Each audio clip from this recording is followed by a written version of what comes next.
Tengan un feliz día. Vamos a comenzar a hablar sobre la compraventa en materia civil. Para ello vamos a empezar a hablar sobre las generalidades. Y vamos a comenzar hablando sobre qué es la compraventa.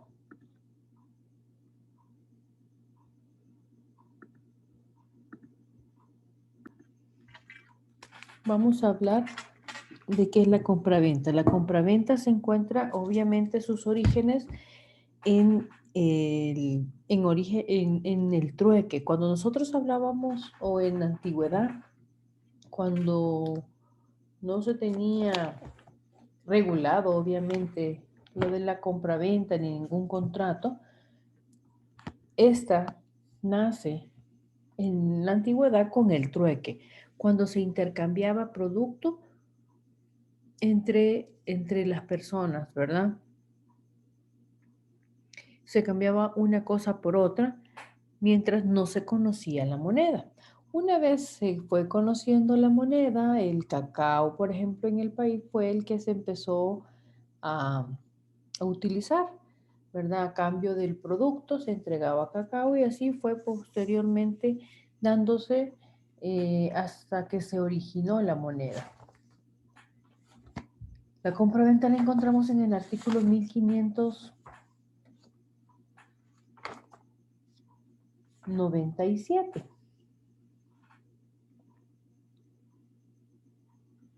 Y es en la compraventa, ¿verdad? Nace a raíz de todos esos cambios de bienes que se estaban dando, que decíamos, luego se da el cambio del cacao por un producto, y eso fue lo que originó en realidad la compraventa, la figura de la compraventa. Decíamos regular en el Código Civil en su artículo 1597 y la define como un contrato en el que una de las partes se obliga a dar una cosa y la otra a pagarla en dinero. Aquella se dice vender a esta, aquella se dice vender y esta, perdón, comprar. El dinero que el comprador da por la cosa vendida se llama precio.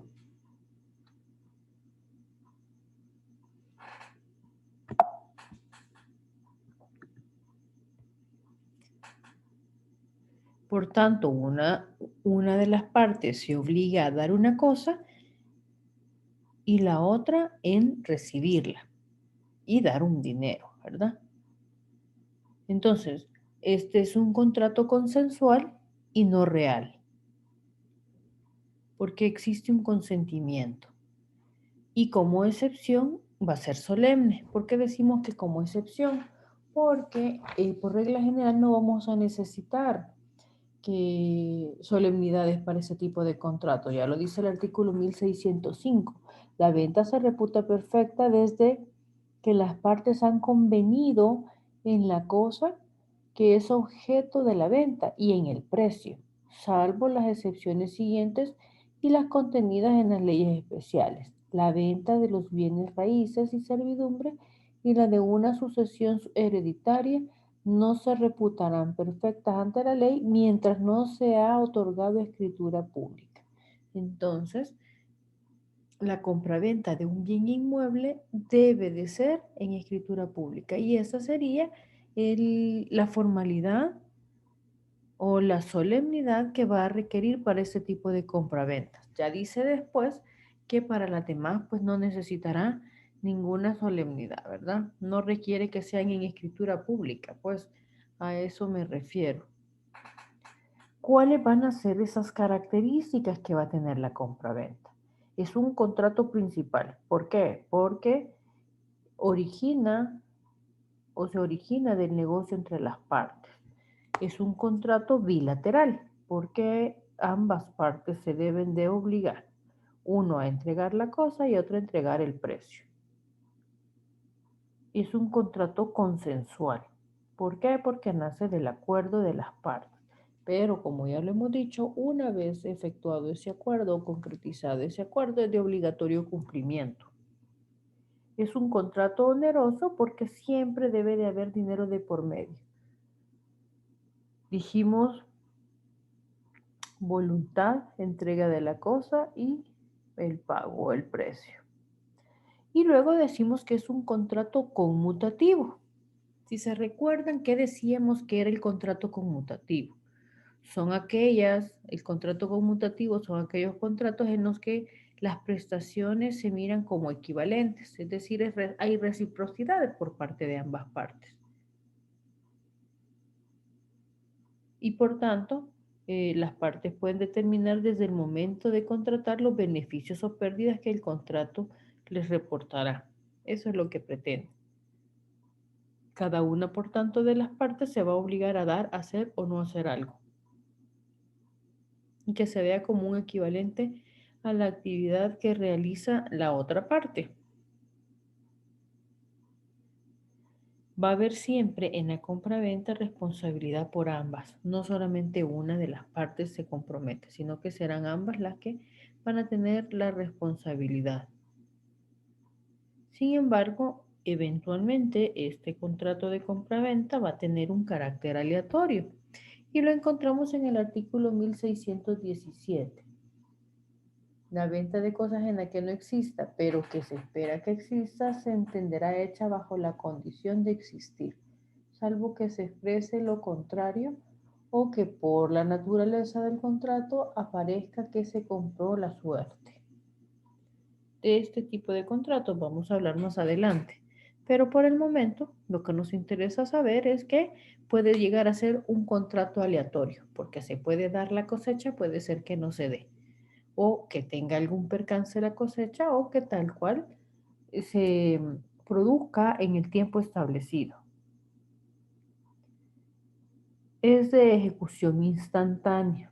Por regla general, la compraventa, una vez se celebra, se ejecuta. Una vez firmen las partes, obviamente se ejecuta. En cambio, cuando hablamos siempre de decíamos que de la compraventa,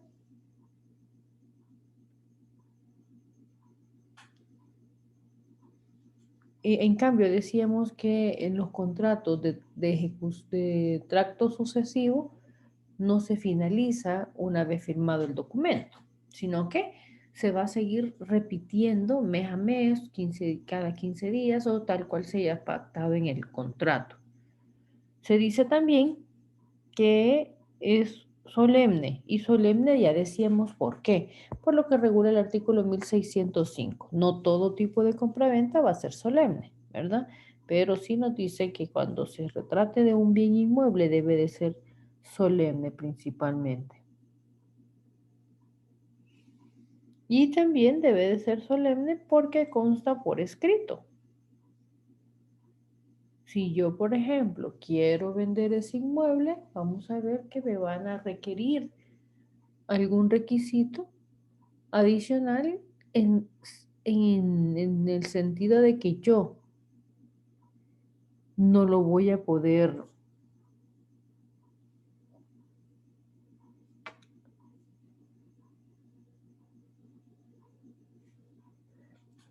si no consta por escrito, no lo voy a poder hacer valer, ¿verdad? En el caso de la compraventa, y obvio, si estamos hablando de una compraventa de inmuebles, no solamente debe de constar por escrito, sino que debe de constar en una escritura pública.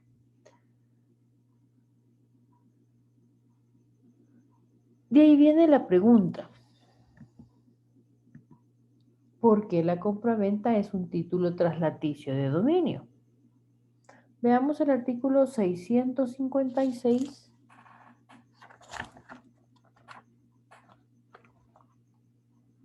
que nos dice: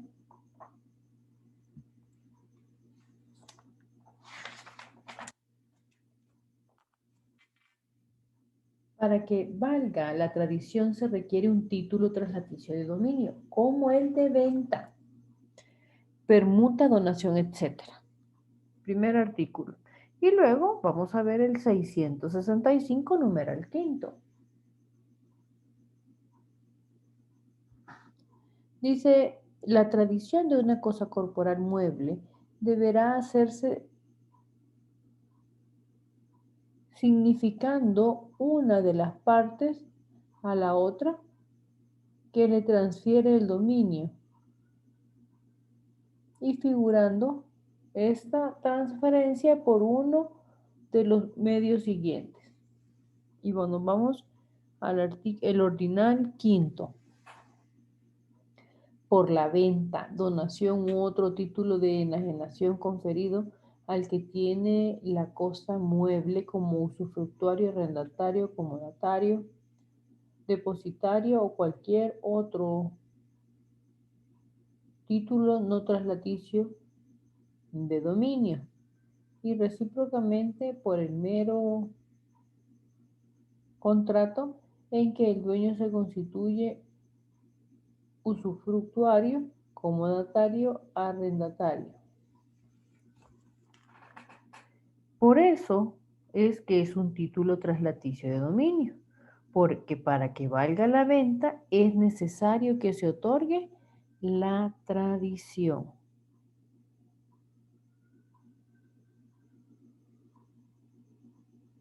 ¿Cuáles son los elementos de la compraventa?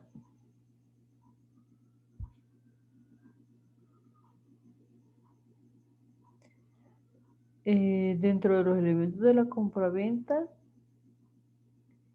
vamos a mencionar el consentimiento de las partes. Artículo 310, bueno,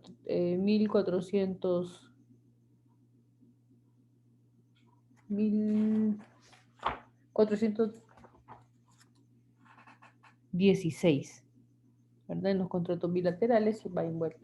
Dice el artículo 1416, que lo leíamos la vez pasada, que todo contrato legalmente celebrado es obligatorio para los contratantes y solo cesan sus funciones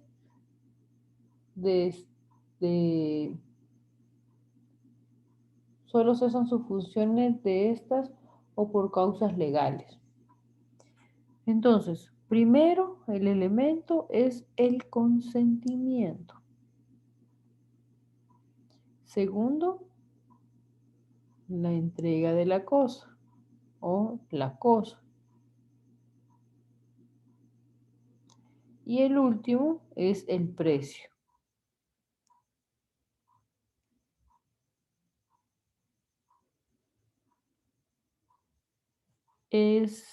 Esos tres son los elementos de la compra-venta. ¿Cuáles o quiénes van a ser los sujetos que intervienen en la compra-venta? Primero, el comprador, que es la persona que va a pagar el dinero. Y el vendedor, el que se compromete a entregar la cosa una vez haya recibido el dinero.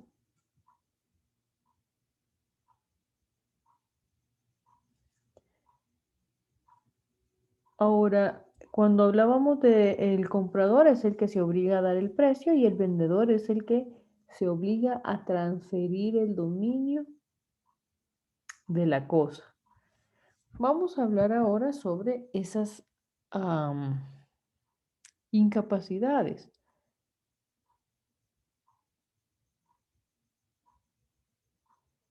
Y tenemos que, dentro de las incapacidades, vamos a hablar de las absolutas y las relativas. Y vamos a hablar de las especiales.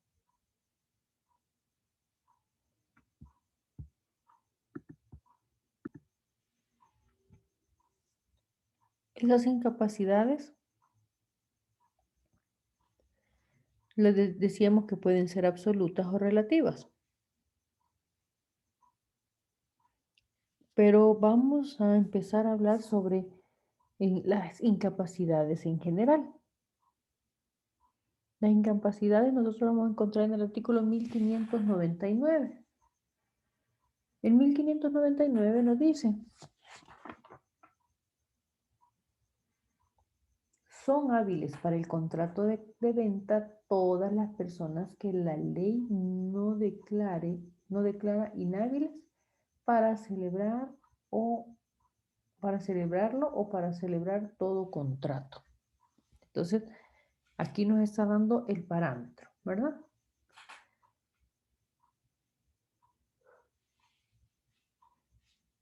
Este artículo 1599 lo pueden relacionar con el 1300 y 1317, perdón, y 1318 que hablan sobre la compraventa.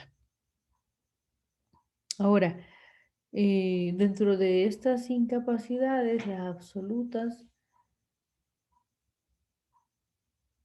la encontramos en el artículo 1552 y las relativas son las del artículo, bueno, son las que le siguen, ¿verdad? Es decir, las relativas son aquellas reguladas en el artículo 1553, en donde nos dice cuáles van a ser esas nulidades, si es que es procedente, ¿verdad? Entonces, vamos a ver cuáles son esas incapacidades.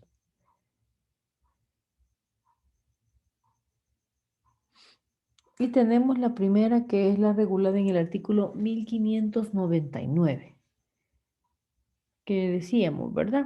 Pero cuando nosotros hablamos de incapacidades, ya decíamos las absolutas y las relativas, que hacen referencia, por ejemplo, a...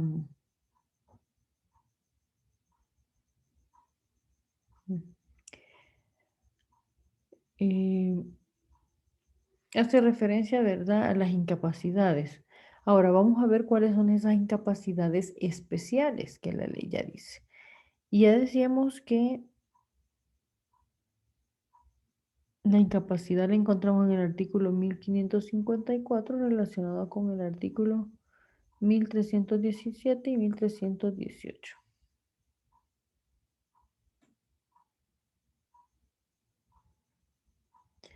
Entonces vamos a ver cuáles son esas incapacidades especiales. Y vamos a tener que, a partir del artículo 1601 encontramos cuáles son las incapacidades. Y vamos a tener incapacidades solo para vender, incapacidades para comprar y también incapacidades para comprar y vender.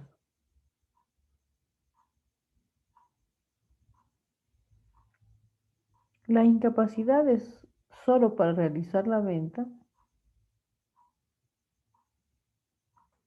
están reguladas en el artículo 1601, 1602 y 1603. Las incapacidades para vender, decíamos, artículo 1601, que nos dice, se prohíbe a todo.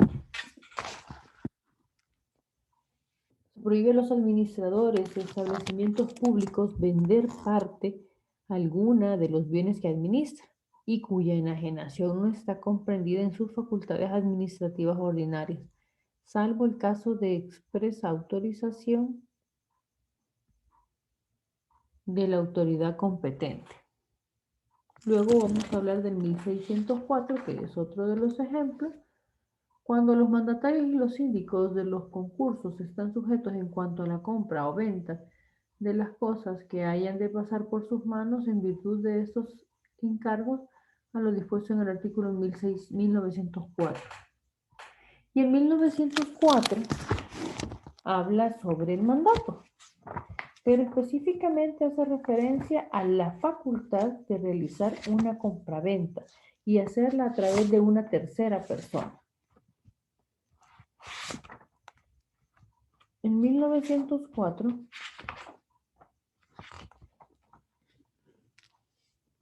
nos dice que no podrá el mandatario por sí ni por interpuesta persona comprar las cosas que el mandante le ha ordenado vender, ni vender de lo suyo al mandante lo que éste le ha ordenado comprar, si no fuere con aprobación expresa del mandante.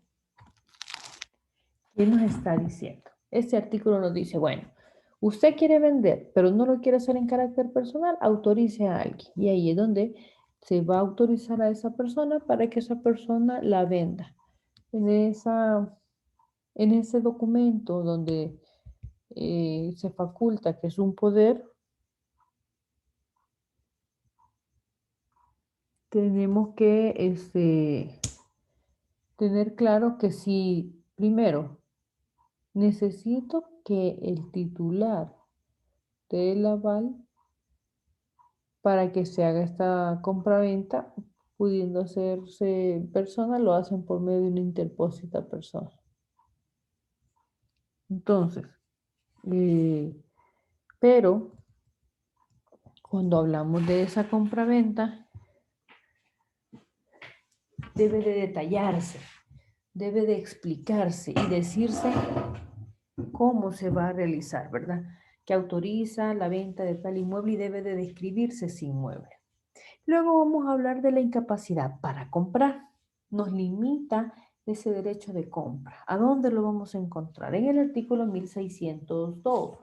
En 1602 nos dice que al empleado público se prohíbe comprar los bienes públicos o particulares que se vendan por su ministerio. Y a los jueces, abogados, procuradores o secretarios los bienes en cuyo litigio han intervenido y que se vendan a consecuencia de litigios, aunque la venta se haga en pública subasta. Segunda incapacidad, y es la de poder comprar. Yo, el empleado público, obviamente no voy a poder comprar un inmueble que en el mismo tribunal se esté subastando. ¿Por qué? Porque podría tener yo mayor preferencia que aquel litigante que quiere participar en la compra. Por eso es que se habla de que hay una limitante para comprar. Acordémonos que que tiene, aquella persona que tiene el deseo de vender el inmueble, ¿verdad? Tiene que tener la capacidad para poderlo para venderlo y obviamente para comprarlo. Y ahí vamos a tener el artículo 1602 y el 1603. Se prohíbe, dice 1602, perdón, es lo de la falta de capacidad para poder participar en una venta, ¿verdad? Del empleado público. Eso es especialmente para las subastas que se hacen. Cuando se hacen las subastas, pues realmente el empleado se da cuenta de primera mano y a veces, pues, pudiera ser que no lo hagan público con tal de tener esa oportunidad de ellos de comprarla. Y luego tenemos el artículo 1603. No es lícito a los tutores y curadores comprar parte alguna de los bienes de sus pupilos, sino con arreglo a la prevención en el título de la administración de los tutores y curadores. Entonces, esas son las incapacidades para comprar. El artículo 1603 tiene relación con el artículo 1604. Si así lo desean, pues lo anotan. Y luego tenemos las incapacidades para comprar y vender, según el artículo 1600. Es nulo, dice el 1600, el contrato de venta entre el padre o madre y el hijo que está bajo la patria potestad de uno o de la otra. Y aquí en este caso, se nos limita el poder comprar, ¿verdad? Y se nos limita, primero, ya decíamos que no tenemos esa capacidad porque podemos aprovecharnos del cargo.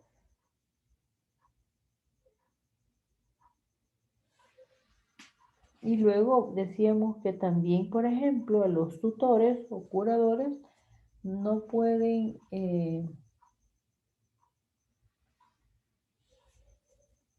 no pueden, ¿cómo se llama? No se pueden vender.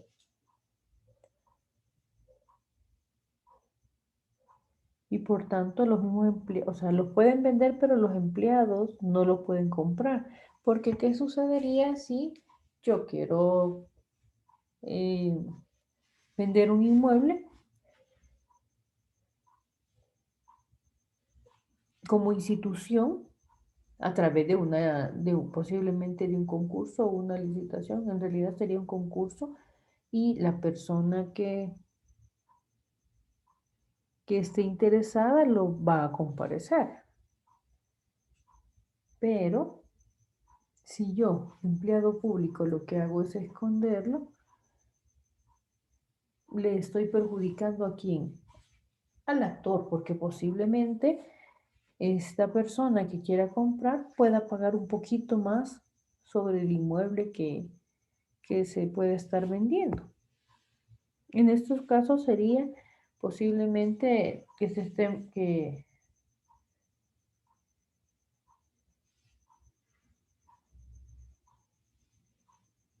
esté hablando posiblemente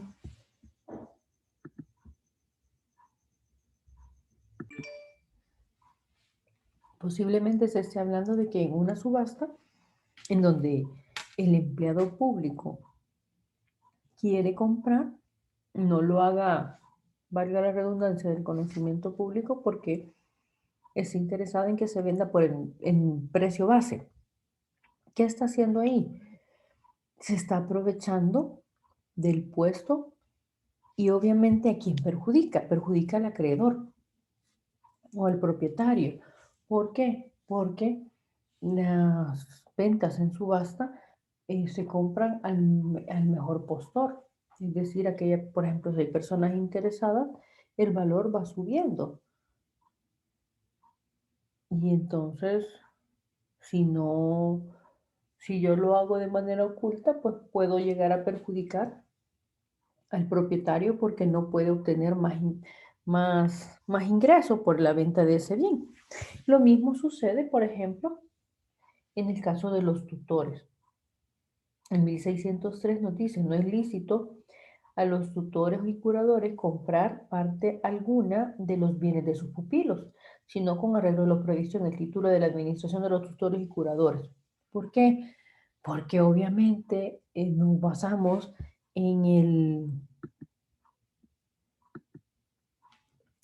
el carácter de control que ejerce esa persona. El tutor siempre va a tener más influencia sobre el pupilo y por tanto puede llegar a convencerlo que se lo venda a él mismo a un precio a un precio mucho más bajo, pues. Entonces, ¿a quién perjudica? Perjudica a ese pupilo.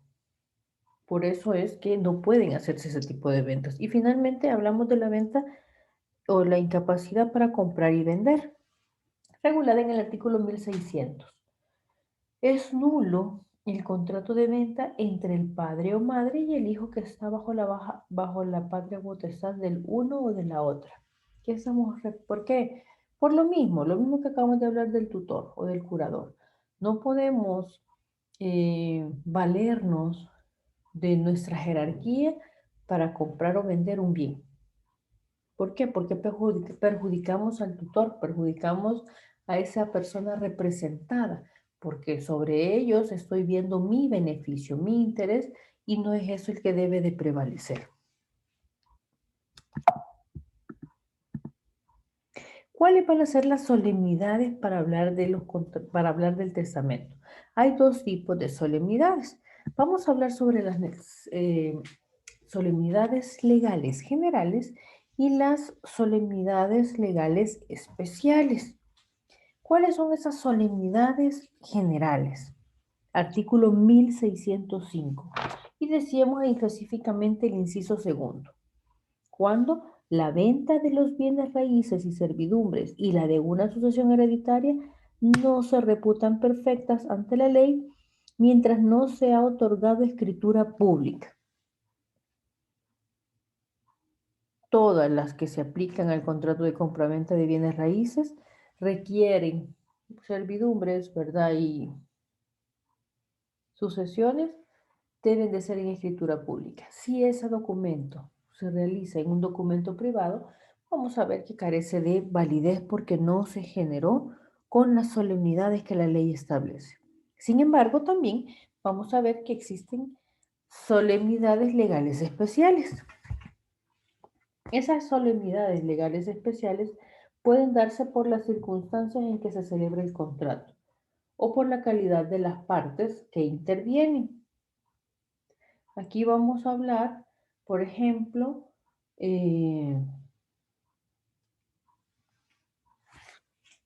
sobre la venta, pero a través eh, de la venta en pública subasta, pero de manera judicial. Aquí vamos a encontrar el artículo 652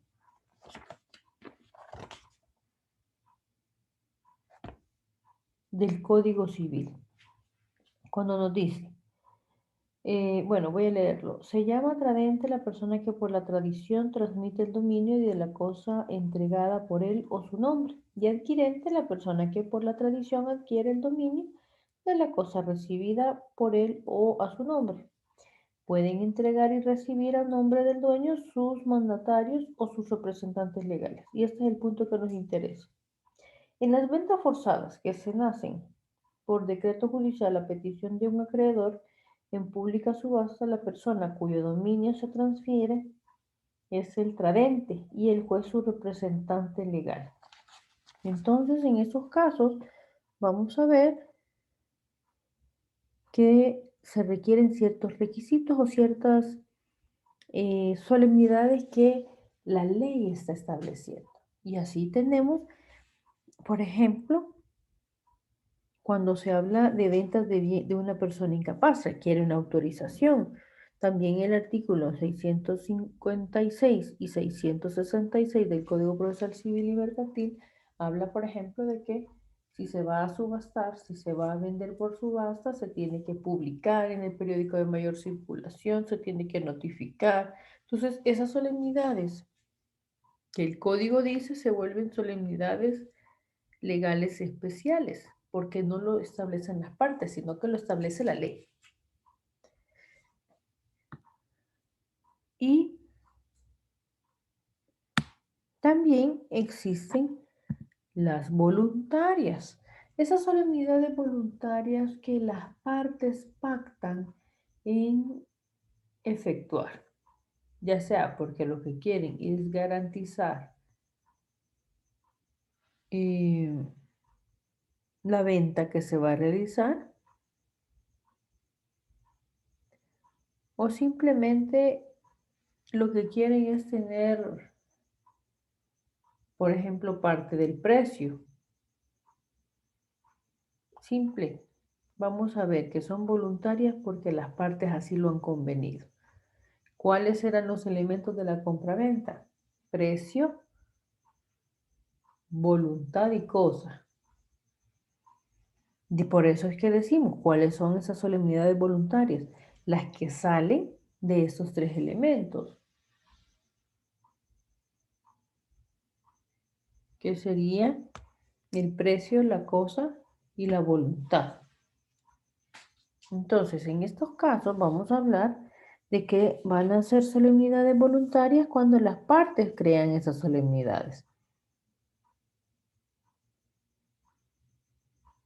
Y obvio, ¿cuándo lo vamos a utilizar? Cuando no esté regulado o no lo esté utilizando,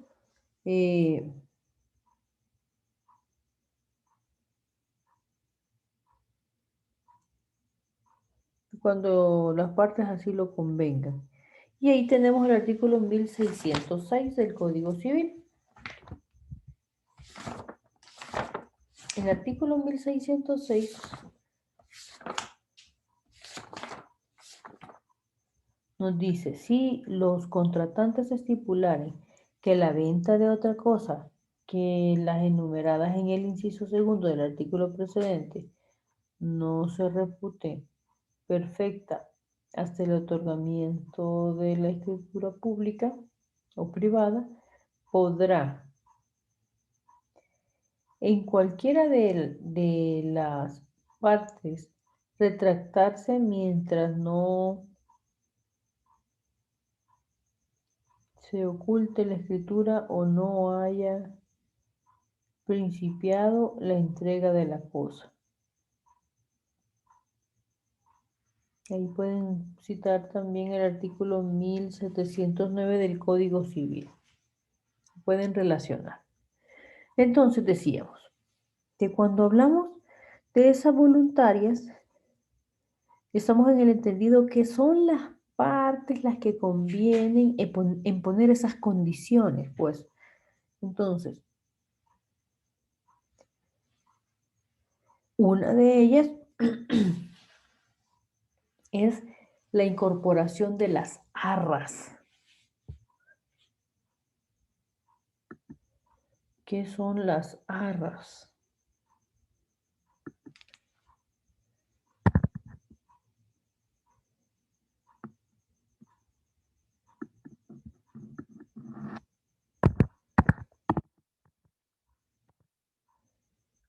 Así se escribe, arras.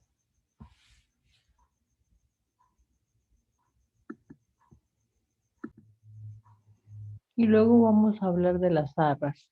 Cuando hablamos de las arras, vamos a ver que primero las encontramos en el artículo 1607.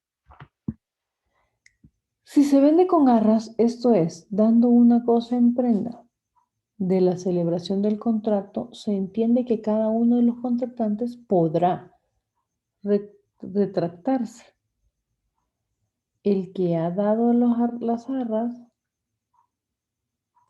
perdiéndolas, y el que ha recibido, restituyéndolas.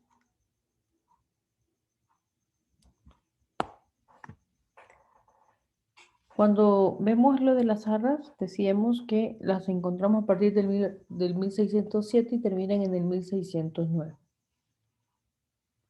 Las arras, entonces, vamos a decir que consisten en una cantidad de dinero que se otorga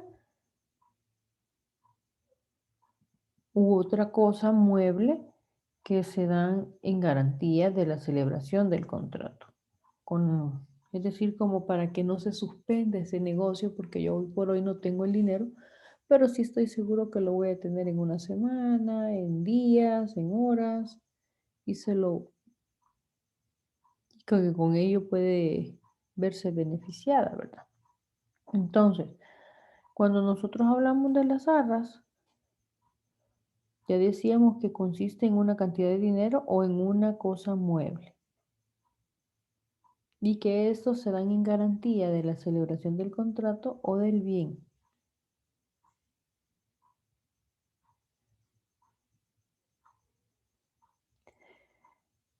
Ese bien, ¿verdad? Es parte del precio. Y entonces las arras van a poder ser de dos clases. Como garantía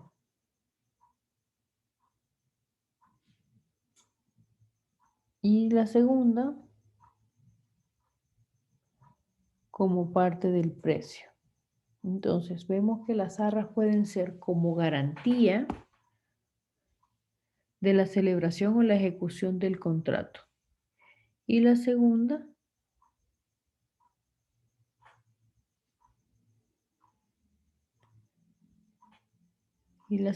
es como parte del precio, decíamos. ¿Cuándo vamos a hablar de las arras como garantía de la celebración del contrato?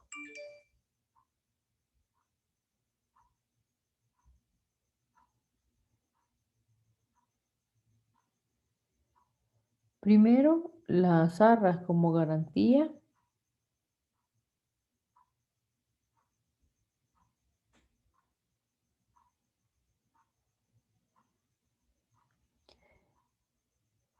decíamos que las arras como garantía, lo que se está garantizando es que se va a realizar el contrato y entonces ya vamos a ver si yo me retracto de ya no querer hacer ese negocio, porque posiblemente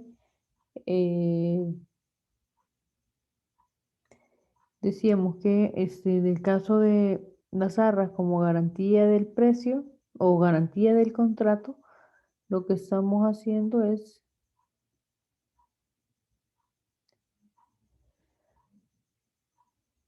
como decíamos que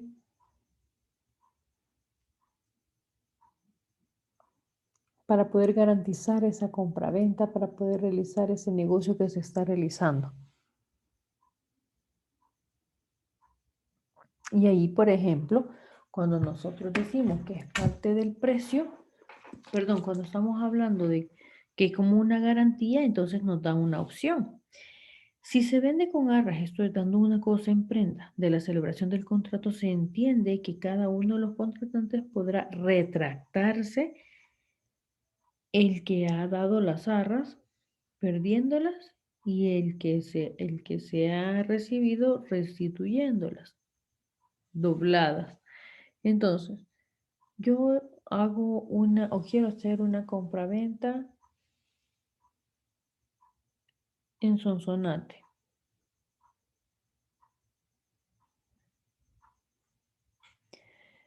Entonces, cuando decíamos que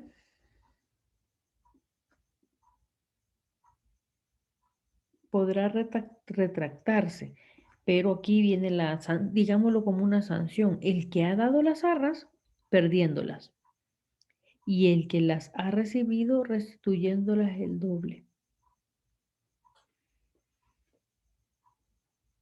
La, las arras como garantía del precio es, bueno, yo le entrego o vamos a vender y vamos a vender este inmueble y lo vamos a vender en $100,000. Usted viene, lo ve y dice, me parece, ¿verdad? La voy a comprar, pero no tiene el dinero completo.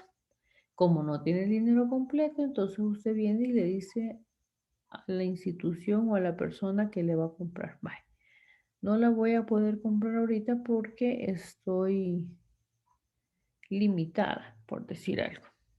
O ya no me interesa, me encontré otra vivienda mucho más bonita a un precio todavía muy bajo. Pero independientemente porque ya no lo realiza, se da esta situación.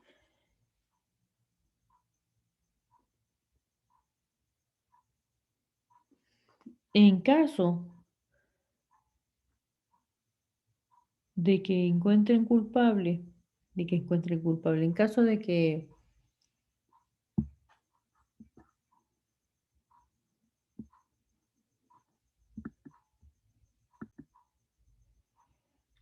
en ese sentido, por ejemplo, aunque yo ya haya dado una parte del precio y posiblemente no haya conseguido el remanente para la prima,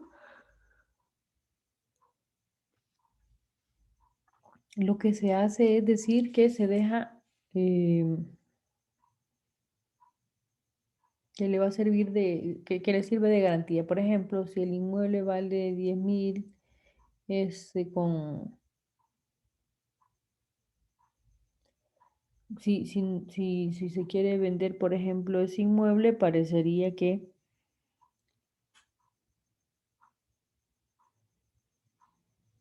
em, el propietario, por ejemplo, recibiese una mejor oferta y deshace la venta inicial o el negocio que estaba haciendo, ahí es donde viene la indemnización, ¿verdad? Ahí es donde viene y dice, bueno, usted me dio como anticipo, manejemos la figura del anticipo, aunque no lo es, eh, que como no tiene el dinero, que le dé 2 meses. En 2 meses yo ya voy a tener la solvencia porque me van a dar un dinero y etcétera. Entonces, si se llegase a retractar la compradora, porque encontró un mejor precio, otra casa en otro lado, dice,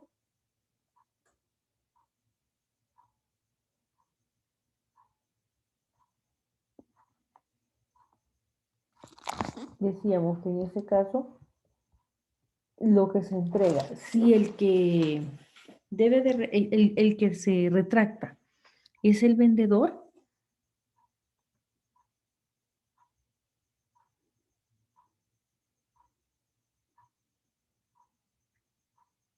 el que,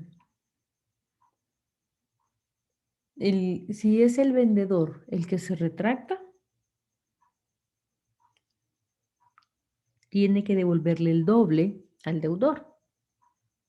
Porque yo lo publiqué, por ejemplo, por decir algo, en el centro judicial.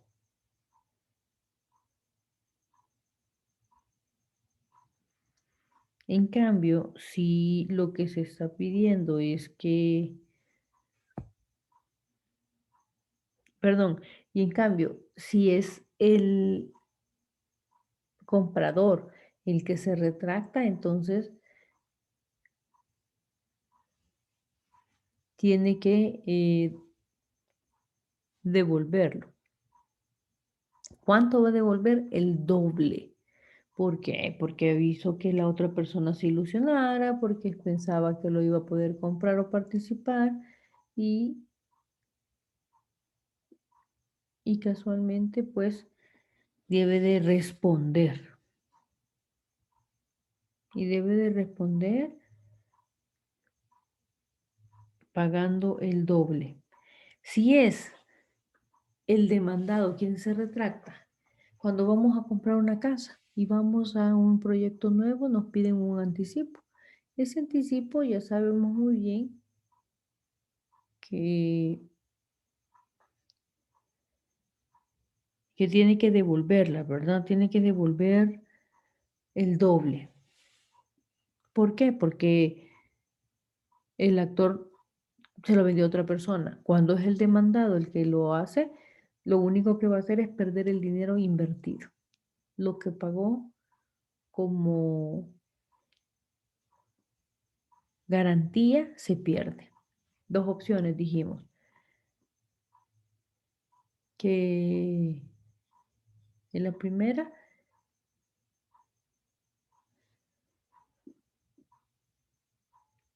que si es el deudor o más bien el comprador el que no la presenta, entonces pierde. Pero si el que se retractó es el vendedor, tiene que pagar el doble además. Esas son las arras como parte de la garantía de la celebración del contrato. Y luego se dan como parte del precio. Aquí son completamente distintas.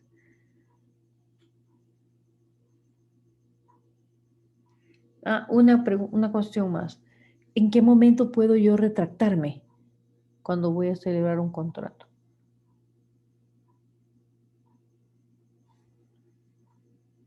Y dice que para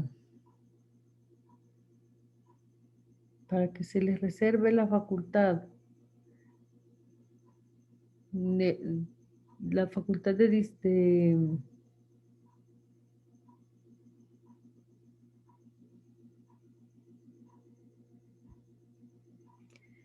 tenemos entonces que debe de cumplirse o en qué casos opera esa red, cuándo opera la que se me puedo retractar. Primero, la facultad de retractarse tiene un límite de tiempo. No voy a poder haber celebrado un contrato, voy a celebrar un contrato y me voy a esperar hasta que quiera y diga, bueno, ya no lo quiero celebrar. No, solo puede ese tipo de,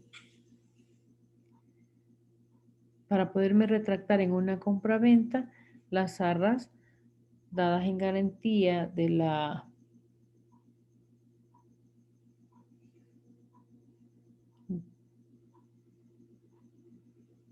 celebración del contrato. Decíamos que sirve como garantía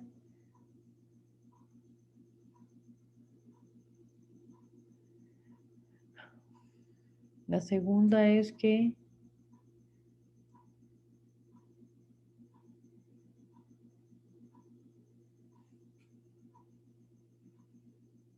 la facultad de retractarse puede extinguirse ante los plazos indicados.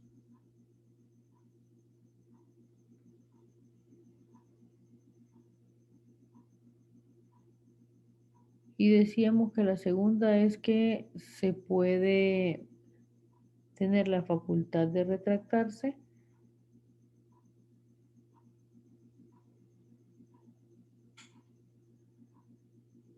Y luego tenemos que, decíamos que, pero la facultad de retractarse puede extinguirse con los plazos indicados.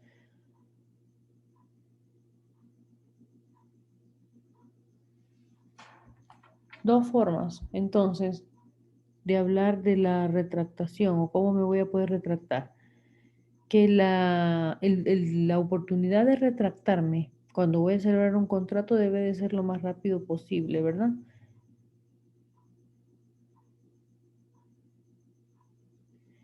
Y luego tenemos que,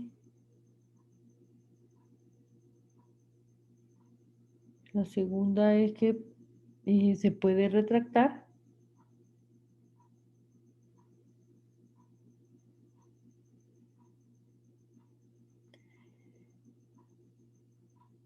Entonces luego tenemos que cuando se dan parte del precio.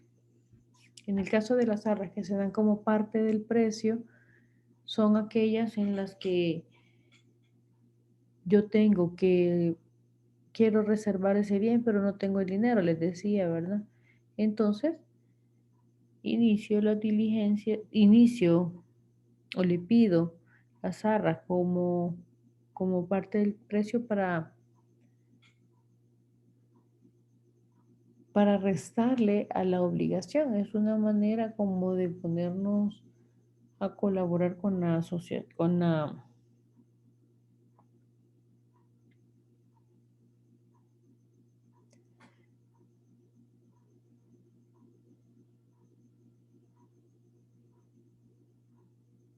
que me da la facultad de poderme retractar ante los plazos indicados. Y decíamos que se da como parte del precio porque no tengo el dinero completo y se pacta, por ejemplo, de que se va a entregar el excedente en tanto tiempo, ¿verdad? Y ahí, si se incumple ese contrato o ese negocio que han hecho, pues le van a hacer el derecho para que siempre lo indemnicen.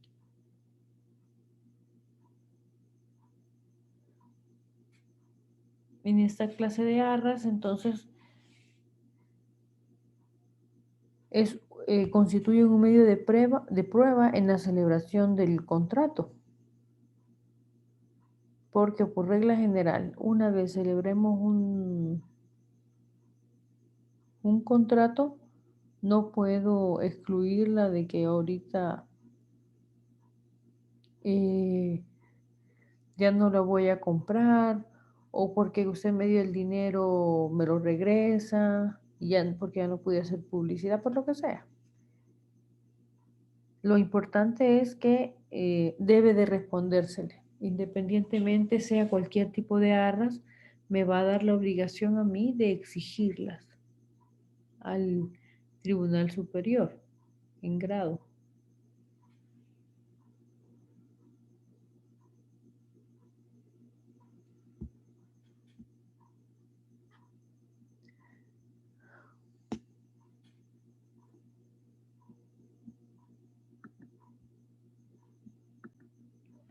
Ahora bien, para que las arras se entiendan dadas como parte del precio debe de estar convenido entre las mismas y debe de haberse quedado constancia en el documento.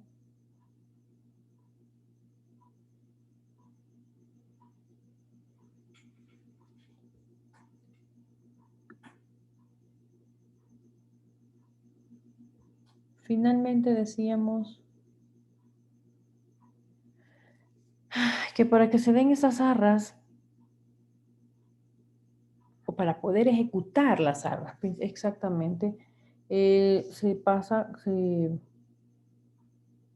debe de haber convenido expresamente en el contrato y que conste por escrito ese convenio. Yo vengo y doy unas arras, pero se me olvidó celebrar un documento en donde se está estableciendo que hay una entrega de arras para complementar el precio. Entonces, si no consta por escrito y además no quedó expresamente manifestado, no se tiene por aceptada esas arras.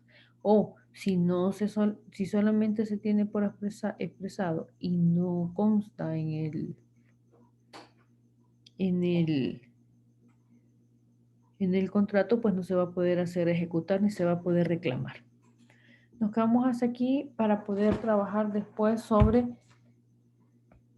la cosa vendida o sobre cómo se va a efectuar ese compraventa. Pero solo quizás vamos a terminar lo de las arras, porque las arras, dice 1607,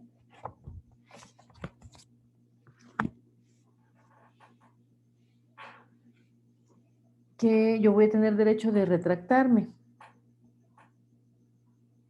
Pero dice en 1608.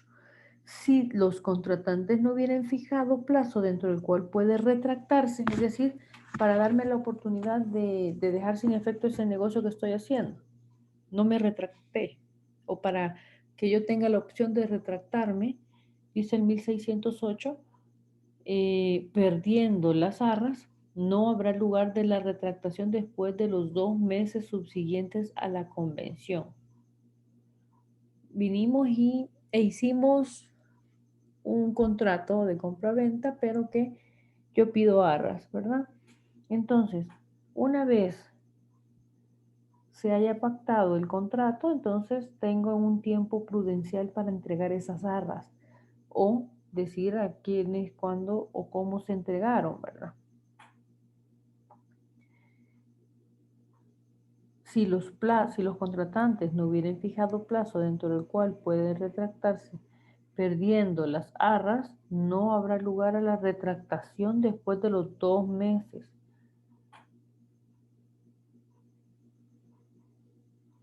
¿Qué quiere decir? Que no puede entonces seguir o continuar con el negocio, ¿verdad? Porque solamente va a esperar 2 meses. Pasados esos 2 meses se consuma.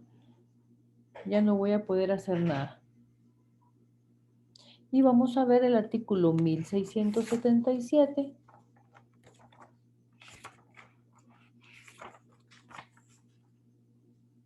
que nos habla sobre los efectos de las arras. La resolución de la venta por no haberse pagado el precio dará derecho al vendedor para que retenga las arras o extinga debidamente.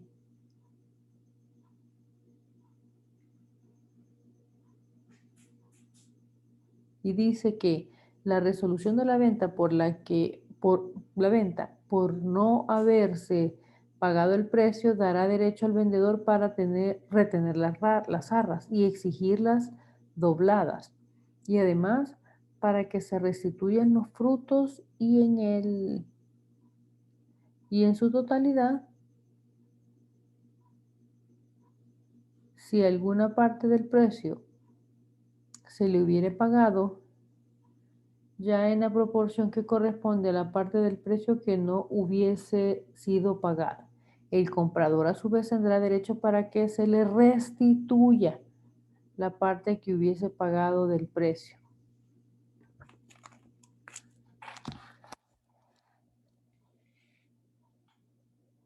Pero el abono de las expensas del comprador y de los deterioros al vendedor se considerará el primero como poseedor de mala fe, a menos que pruebe haber sufrido en su fortuna y sin culpa de su parte menoscabados tan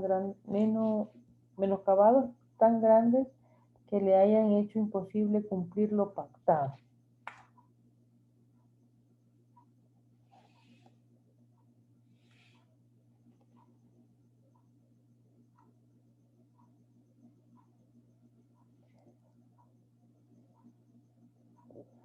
Entonces, ya nos dice cuáles van a ser los efectos de la resolución del contrato.